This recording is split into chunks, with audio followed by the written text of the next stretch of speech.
La nouvelle saison d'Élan a démarré par une matinale concernant l'énergie et nous allons continuer dans les mois qui viennent avec d'autres matinales.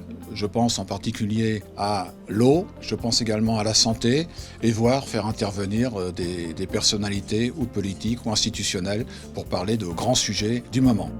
Aujourd'hui, on a accueilli Élan et notamment le président aussi Normandie Énergie. C'était pour nous et utile et indispensable de parler énergie, de parler effectivement grands projets de notre territoire. On est très heureux de le faire ici, au village Baïséa, l'accélérateur de start-up de Crédit Agricole Normandie 7. On est très heureux d'accueillir dans ce village des start-up, des partenaires, mais aussi des entreprises du territoire pour parler des grands sujets. Nous avons aujourd'hui parlé d'énergie.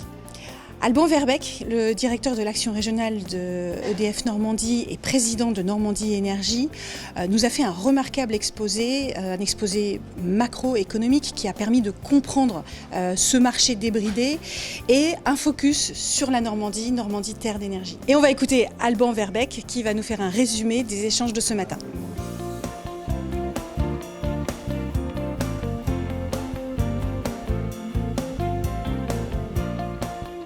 Nous vivons une dérégulation du marché très importante ces derniers temps. Nous avions des prix de marché de l'ordre de 60 € du mégawattheure il y a de ça une année, qui ont été très impactés par plusieurs choses. La reprise post-Covid avec une attraction très forte dans les pays asiatiques du gaz, entre autres, et puis bien sûr la guerre en Ukraine, qui a fait dans une première augmentation de 20 € du mégawattheure du gaz, donc à peu près 100 € et après jusqu'à 200 €. Et malheureusement, le gaz pour l'Europe, c'est lui qui définit le prix de l'électricité. Donc si vous avez une augmentation du prix du gaz, vous avez une augmentation du prix des LEC. Aujourd'hui, le gouvernement travaille sur des moyens de compensation pour permettre aux entreprises de pouvoir passer cette période très très difficile. Donc on espère que le gouvernement européen, sous l'impulsion de l'État français, puisse trouver une solution qui permettra de limiter cette hausse. Donc c'est tout le travail qui est en cours. Et pour les particuliers, donc on a la chance en France par rapport aux autres pays voisins d'être protégés par un tarif régulé de vente qui n'a subi une augmentation que de 4% sur 2022 et de 14-15% pour 2023. Et ça, c'est grâce en partie sur le fait qu'on ait une énergie de base protégée par le nucléaire et avec des énergies renouvelables en complément et avec très peu d'utilisation du gaz, 8% seulement. Mais vous comprendrez que si on veut protéger les industries et donc nos emplois, c'est important de travailler davantage sur les moyens de régulation de l'énergie qui sont aujourd'hui un peu trop débridés. Les opportunités de business, de développement en Normandie sont nombreuses puisque nous sommes une terre d'énergie.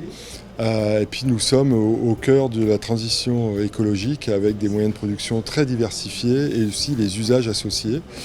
Donc au sein de Normandie Énergie, nous travaillons les 4 domaines que sont les usages. Donc les usages, vous avez tout ce qui concerne l'autoconsommation, l'hydrogène, la mobilité, l'efficacité énergétique qui est très très important pour vous en tant qu'entreprise ou collectivité, mais aussi en tant que particulier.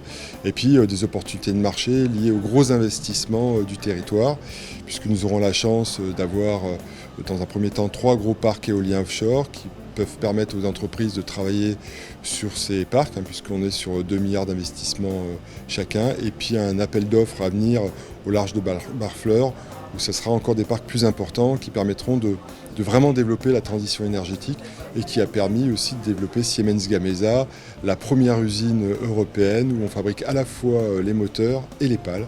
Donc c'est vraiment une première et c'est important et ça crée beaucoup d'emplois et des emplois pour nos jeunes. Et puis après, si on veut travailler sur d'autres énergies, vous avez le solaire qui aujourd'hui permet d'avoir des retours sur investissement très très importants et rapides au regard des prix de marché de l'ELEC. Ça c'est vrai pour les particuliers, c'est vrai pour les petites et moyennes entreprises. Donc je vous invite à vous rapprocher des gens compétents dans ce domaine et ils vous feront un plaisir de vous proposer une solution avec un retour sur investissement de l'ordre de 5 ans, c'est hyper rapide. Et je finirai par les enjeux du nucléaire, puisque Emmanuel Macron a pris la parole à Belfort en début d'année avec un souhait de développer massivement les énergies renouvelables, mais aussi massivement le nucléaire.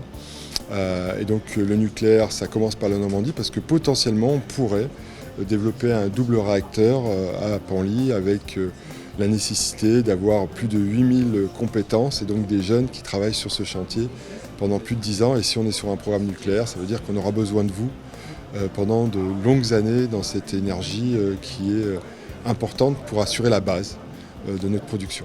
Toutes les énergies sont importantes. Donc si vous avez envie de venir travailler dans le domaine de l'énergie, vous êtes les bienvenus.